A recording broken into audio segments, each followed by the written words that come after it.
সালামু আলাইকুম। আমার এই ভিডিওটিতে অনেকে হয়তো আজকে আমাকে জামাতের সাথে আবার জামাতের অনুসারী বানিয়ে দিতে পারেন, কিন্তু জামাতের অনেক কিছুতে আমার নিজেরও আস্থা নাই, আবার অনেক কিছুতে আস্থা আছে।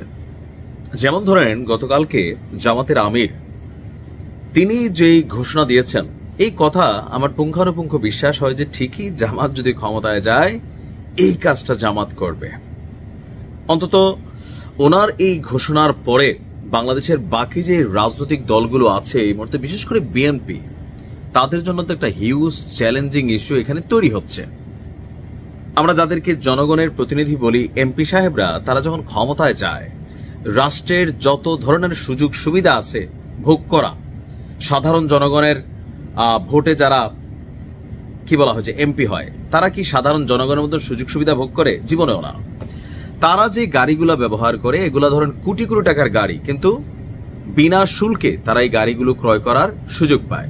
আবার ধরেন নানান ধরনের সুযোগ সুবিধা যেগুলো রাষ্ট্র তাদেরকে দেয়, পুরাটাই কিন্তু ভোগ করে। যাই হোক, এখন জামাতের যিনি আমির আছেন ডাক্তার শফিকুর রহমান, দীর্ঘদিন অসুস্থ ছিলেন।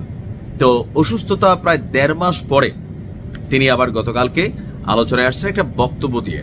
বক্তব্যের খুবই সারমর্ম, আমি যদি ওনার চ্যালেঞ্জিং ইস্যুটা নেই, যেটা অন্যান্য দলকে চ্যালেঞ্জ ছুড়ে দেওয়া হয়েছে, এরকম বক্তব্য যদি বিএনপি দেয়, রাতারাতি বিএনপির ভোট বাইরে যাবে।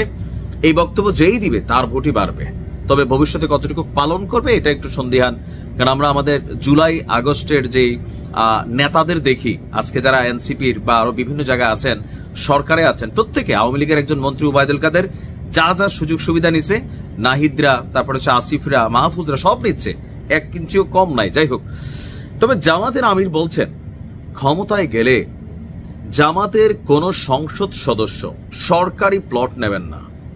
এটা হিউজ একটা কঠিন কথা, কিন্তু বুঝছেন যে যদি জামাত ক্ষমতায় যায় তাহলে আমাদের এমপিদের জন্য যে সরকারি প্লটগুলো বরাদ্দ থাকে এইটা জামাত দিবেন। শুধু এখানেই শেষ না, কর ছাড়া গাড়ি ব্যবহার করবেন না। আমার এই অংশটা আরো ভালো লাগছে।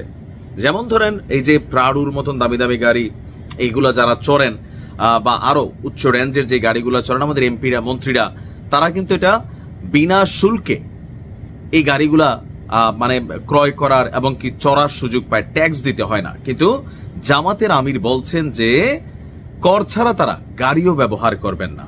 আমার এই কথাটা টোটালি বিশ্বাস হয়েছে। এটার একটু ব্যাকগ্রাউন্ডও আছে। অতীতে যখন জামাত বিএনপির সাথে ক্ষমতায় গিয়েছিল, তো জামাতের যে 2-1 জন এমপি মন্ত্রী ছিল, তাদের বিরুদ্ধে আসলে দুর্নীতির ওই বিষয়টা সামনে আসে নাই।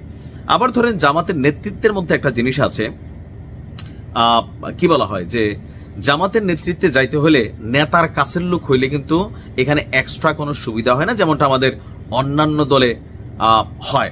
তবে 2-1টা জায়গায় ভক্তির জায়গা থেকে হয়। যেমন মাওলানা দেলোয়ার হোসেন সাইদি সাহেবের ছেলে মাসুদ সাইদি, তিনি সাইদি সাহেবের জনপ্রিয়তার একটা অ্যাডভান্টেজ পাচ্ছেন।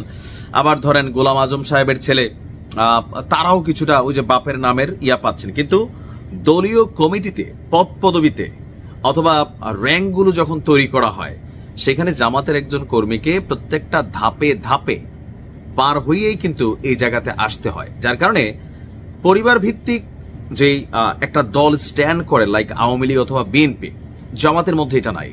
জাতীয় পার্টি তো আছে পরিবার ভিত্তিক, এনসিপি তো আছে কোনটা কোরাম ভিত্তিক। এরাই ধরেন এনসিপি, এরাই জাতীয় নাগরিক পার্টি, এরাই সমন্বয়ক, আবার এরাই ওই যে আরেকটা কি নাগরিক শক্তি হয়েছিল, আবার এরাই বাকসাস। এরকম কিন্তু আমরা দেখি যে হাতে গোনা 5-10 জন মানুষ একটা কোরাম টিমের মধ্যে কাজ করে। বাট জামাতের মধ্যে এই জায়গাটা ব্যতিক্রম আছে।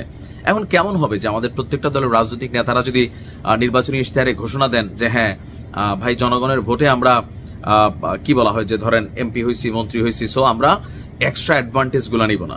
এরপরে জামাতের আমিরের আরেকটা জিনিস ভালো লাগছে, দেখেন যে ওনার চিকিৎসা যেটা উনি চাইলে পৃথিবীর যে কোনো দেশে নিতে পারতো, কিন্তু বাংলাদেশের বাইরে যায় না। কেন? তিনি বলছেন বাংলাদেশের চিকিৎসার প্রতি তার আস্থা আছে। কিন্তু আমরা অন্যান্য দলের বেলায় দেখি, জামাতের অন্যান্য নেতাদের খবর আমি জানি না, বাট তিনার খবরটা যখন সামনে আসছে যে সামান্য চোখ দেখাবেন, নাক দেখাবেন, মানে ফিজিক্যাল যে চেক আপ আছে, রুটিন ওয়ার্ক, এটার জন্য ভাই সিঙ্গাপুর, তারপর থাইল্যান্ড, মালয়েশিয়া, আরো বিভিন্ন দেশে কিন্তু আমাদের রাজনীতিবিদরা যায়। আর এজ এ রেজাল্ট এই দেশের মানে স্বাস্থ্য যে সেক্টরটা আছে এটা গোয়ামারা খাইছে। তো সেইখানে জামাত আমিরের এই স্ট্যান্ডটাও আমার ভালো লাগছে, যে দেশের এমপি মন্ত্রীরা বাংলাদেশে চিকিৎসা করবে, যত জটিল রোগীদের পরিবারও, তাইলে আমাদের স্বাস্থ্য সেক্টরটা ভালো হবে। আমার মনে হয় এটা বাকি দলদের জন্য একটা চ্যালেঞ্জ ছুড়ে দেওয়া হয়েছে। ইভেন এই বক্তব্য বাংলাদেশের 18-20 কোটি যাই হোক, প্রত্যেকটা মানুষ পছন্দ করছে যে হ্যাঁ, আমার দলের নেতারা যদি এরকম কথা বলার মতো হইতো, আমার নেতা যদি এরকম সাধারণ চিন্তা করত, এটা মানুষ পছন্দ করে। দেখা যাক কি হয়। ভালো থাকুন।